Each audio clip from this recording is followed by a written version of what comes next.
prosperity checklist. His prosperity checklist: low taxes, minimal regulations, sound, reliable king dollar, free trade, strong defense. I would ask my countrymen to think about joining us against the prosperity killers of high taxes, over regulations, cheap money, uneven trade, and a weaker military budget. I believe the principal goal of the Biden administration has nothing to do with growth, but rather arises from a preference for redistributionist policies to wage class warfare, punish success, elevate big government and the entitlement state, and undermine free enterprise. Well, that's a pretty fair summation, just like every other Democrat socialist administration of, I don't know, my lifetime, certainly. It's just we're much further down that road to serfdom than we have been previously. More on the topic. Pleased to be joined by Steve Moore, economist, Wall Street Journal columnist, author of Trumponomics. Steve, thanks for joining us. Hey, Dan. Good to be with you. By the way, I'll be with you tomorrow, right, in Glen Ellen. Tomorrow in Glen Ellen, Abington Banquet. Fancy. Yeah. What are you going to wear? Maybe you guys can color coordinate your outfits. This is going to be tough. I mean, go easy on me, Dan. I mean, you're going to be cross-examining me. Yes, right? I am. And, Steve, so tomorrow evening at Abington Banquets in Glen Ellen, for those who want to come out and protest Steve Moore. It's sold out, I think. But I know. It is sold out. A few tickets left. It's sold out. We only have room for protesters, so if you out want front protest in the parking lot, you're welcome to do that. Yeah, they're scalping tickets, Stephen Moore. That's what I heard from my friends. They are. I know somebody. All right. So, Steve. Well, Amy, if you want to go, I wish your Amy were interviewing me rather than you, Dan. I mean, she goes a little easier on me. Yes. Yeah. Yes, exactly. We will be charting supply and demand curves. That'd and be a she's series a lot of questions. prettier than you are, too, Dan. Yes, I am. Yeah. Thank you. Question. There's no question. And I win the congeniality award, too. Yes, thank you. So Steve, how are Republicans? I mean, we know what the Biden administration is. Let's stop pretending we don't know what they're going to do and why they're going to do it. Right. Kudlow lays it out again. So what are Republicans doing? How are Republicans doing in trying to blunt the negative impacts of the policies we know this administration has pursued and will pursue? Pretty well, I'd say. I mean, look, the governors are doing a great job, the Republican governors. Now, we now have 21 or 22 governors that have basically said we don't want your $300 a week unemployment benefits because, as we talked about last week, that is deterring people from getting back into the workforce. We have 8.1 million job openings in America today, folks, including 750,000 job openings in manufacturing and construction. And people aren't going back on the job because these crazy unemployment benefits that are paying people way more money to stay unemployed. It's not just unemployment, it's food stamps, it's Obamacare subsidies, rental assistance. By the way, did you see that now if you've got kids, you're going to get a $3,000 check for every kid you've got. So it's all this free money. It's what I call helicopter money. Well, wait, is that based on income, though, or is that just everybody who has a child is going to get $3,000? No, it's income. Question. I don't think income. I qualify. I have two kids, high school kids still at home. But I don't think I'm going to get the $3,000 per kid. I think there is an income cutoff for that. But what it's doing is, so that means if you have three kids, you get $9,000 right there. Plus you get about $50,000 in unemployment insurance benefits per year. Plus you're getting $10,000 of food stamps. Plus you're getting about $10,000 of free health care. I mean, it adds up, and people aren't going back to work. And I think Republicans have made a pretty strong case for that. What I don't like, Dan and Amy, is this idea of Republicans saying, well, we don't want to spend $2 trillion on infrastructure. We'll do $800 billion. It's like, no, zero. We don't look. If you want infrastructure dollars, take it out of the money you just spent on this stupid $2 trillion COVID relief bill, which is having a negative effect on the economy. We don't need to spend more money. People always ask me, why is inflation up? Why are we seeing higher gas prices? Why are we seeing higher food prices, lumber prices, used car prices, all this stuff? Why are those going up in price? It's obvious why they're going up in price, because we're spending money that we don't have in the trillions of dollars. We're borrowing trillions of dollars. We're printing trillions of dollars. That causes inflation. And I think Republicans should do a better job of explaining that is, as Milton Friedman taught us, inflation is too many dollars chasing too few goods. Right. And it's one of those things, too, where if you're going to, again, skip down a path that the left is sprinting, then you don't really have much separation. And I don't think it's helpful politically either. You should say exactly that, as this is a real concern and inflation is a real wealth killer. And so we can't do this. The idea of printing another $2 trillion versus $800 billion, that is not a choice. That is an echo, and Exactly. we need to be in It's the like, business we of wanna presenting do it- choices. Yeah.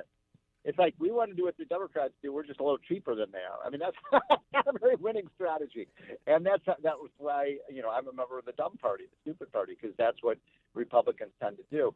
Look, folks, we have got to stop spending. We got to stop borrowing. It's so obvious. And Republicans have fallen into this trap. Oh, well, $2 trillion is just a little too much. But, no, stop spending. Start cutting spending, not increasing spending. I mean, we have a real crisis in our hand with respect. What happens when the Chinese stop buying our debt for getting our bonds? I mean, come on. When you and your friends, Laffer and Kudlow, get together for your fox hunts at your secret locations and talk about what's happening to big city America.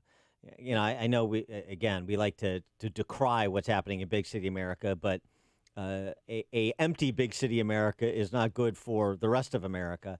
There's there's one survey that suggests the number of employees that working downtown Chicago is still down 20% since the lockdown. You mean that's all? Only 20%? Well, that's in Chicago. Yeah, it looks like more than that to me. That's one survey. I mean, what we hear from people, and again, this is anecdotally, is both New York and Chicago. It's more like 50%. And there's not a real push to get back to work in person, at least not at the pre-pandemic levels. And I just wonder what from talking to CEOs and who you talk to, what your handle is on that and what you think that's going to mean in terms of economic impact in the big cities, particularly after the pandemic cash wears off. So the big cities have three big problems, and they've had these problems for years and years, and they refuse to do anything about it, and they're getting worse. The first problem is crime. I mean, we just had another murder last night in Washington, D.C., where a guy just, shot two people, because he was angry about a scooter in the middle of the road. So, people can't live in cities if they feel that it's unsafe, and the crime is terrible in cities like Chicago, Washington, D.C., Philadelphia, New York, San Francisco, Los Angeles. That's number one. Number two is the taxes. Taxes are just make it so difficult for people to be able to afford to live in cities.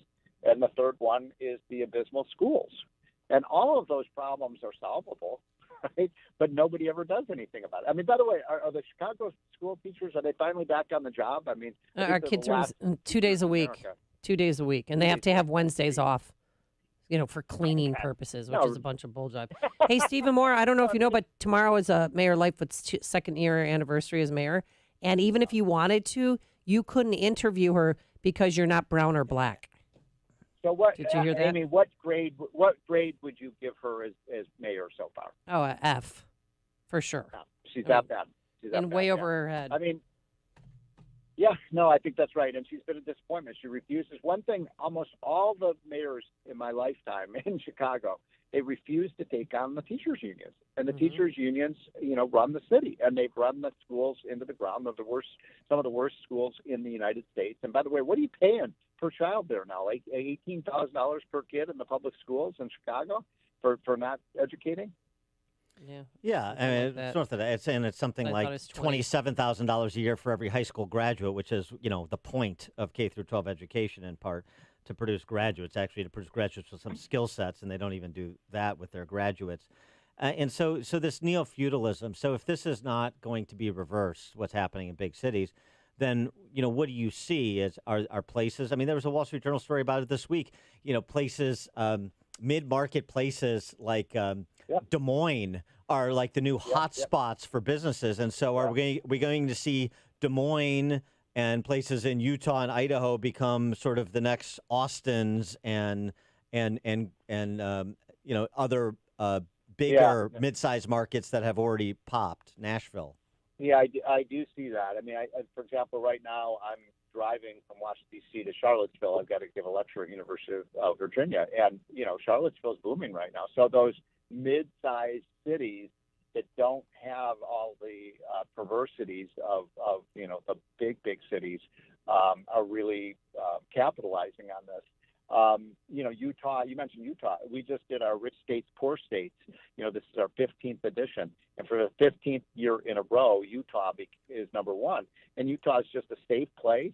It has a young population. It has, lower taxes, pretty good schools, everything you want. It's a beautiful state. Utah, Idaho, Montana. By the way, do you know what the bottom 5 states were in our ranking? California, New York, Illinois. New Jersey, Illinois, and who am I Michigan. forgetting? Yeah, it's California. You left out Rhode Island. Of But course. yeah, I mean, it's the same 5. We've done this for 14 years, and these cities and states just don't improve. It's basically California, New York, Illinois, New Jersey, Connecticut, Rhode Island, and I think Michigan is like number 9. By the way, Indiana is number 5 or 6 on our list. Yeah. So Everyone's moving there. Well, so that's it. So look into your crystal ball. Banking is migrating from New York to Charlotte. Fintech is migrating in significant fashion to Florida. Do you see in 5 or 10 years that the real action cities will be mid-markets, maybe not even the ones that we're really talking about now, Austin and Dallas and Charlotte and Nashville, but places. Austin is now the 12th largest city in the country. So right, I understand. Austin is But getting beyond that, are we going to be at the next tier where cities like Indianapolis or even smaller cities like Provo and Des Moines are going to be hot cities? It's a tough call. I mean, look, I love big cities. I love Chicago. I love Michigan Avenue. I love the pageantry of being in that great, great city. I love Wrigley Field. I mean, there's the big cities like Chicago, New York, and Los Angeles have so much going for them, but then they've just been destroyed by politicians. I mean, that's the thing. So it's a tough call. Whether people will just basically give up on cities. I don't know. Are people willing to basically let the city go to the city of Chicago go to hell? I don't think it already so. is there. I know, but I still think it's going to make a comeback. I mean, I really do. I don't know. I love the culture and the pageantry and the history of cities like Chicago. And by the way, in the previous 20 years, big cities made a big. We had reform mayors like Rudy Giuliani who completely cleaned up, New York, and you could see the metamorphosis. Leadership matters, folks. That's, I think, the lesson here. Yeah. If you've got a good leader, Chicago could come back. It's one of the 10 greatest cities in the world. Well, stop ruining it. Yeah, here's the thing. I mean, I agree with that, but that's what it's going to take. It's going to have to, if a Goldsmith, like in Indianapolis, or Giuliani during his time as mayor, Reardon in L.A., if you don't find that next crop of reform-oriented mayors, Brett Schundler in Jersey City, then what I'm saying. Wait, let me finish my point. If that next crop of reformers doesn't present themselves and find electoral success, then I think what I was suggesting is going to happen. That Chicago could be displaced not by Nashville or Dallas, but by Indianapolis. That's how bad I think it's going to get. Yeah, well, I think what I was going to say is that there's a huge mayor's race in New York City.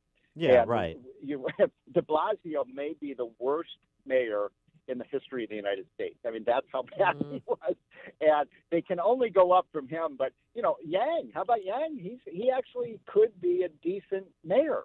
Of course, he wants universal basic income, but at least he understands you got to be pro-business. You got to have decent schools. We'll see if somebody. I mean, wouldn't that be interesting if somebody like Yang? You remember him? He ran for president. Oh yeah, we remember for the Democrats. Mm-hmm. So he's right in the running right now. I think he's leading in the polls. Here's what's happening in places like New York and L.A. and Chicago. According to a recent American Enterprise Institute study, L.A. ranks 48th out of 50 for worst places for first-time home buyers. It vies with New York for the highest percentage of people in their 20s and 30s still stuck at home with their parents. And those states are exporting their young, upwardly mobile professionals. So if you're not growing, you're dying. That's what's happening. I couldn't agree more. And, the cities to really look out for. I don't agree with you on Indianapolis. I'm not a huge fan of Well, I'm using as an example. But I'll give you some examples. I mean, Boise, Salt Lake City Sure. is going to be, I think, one of the fastest growing cities in the United States. Good example. Bozeman, Montana, places like that. I think are real up and comers. And then you've got Phoenix, and you've got the cities. Look, when you've got good leadership, these places really turn around at an amazing pace. And I think it can happen. That's why I'm coming to Chicago. We're going to turn that city around, and we're going to turn that tomorrow. We're going to get rid of Putzker. We're going to get rid of Putzker next year.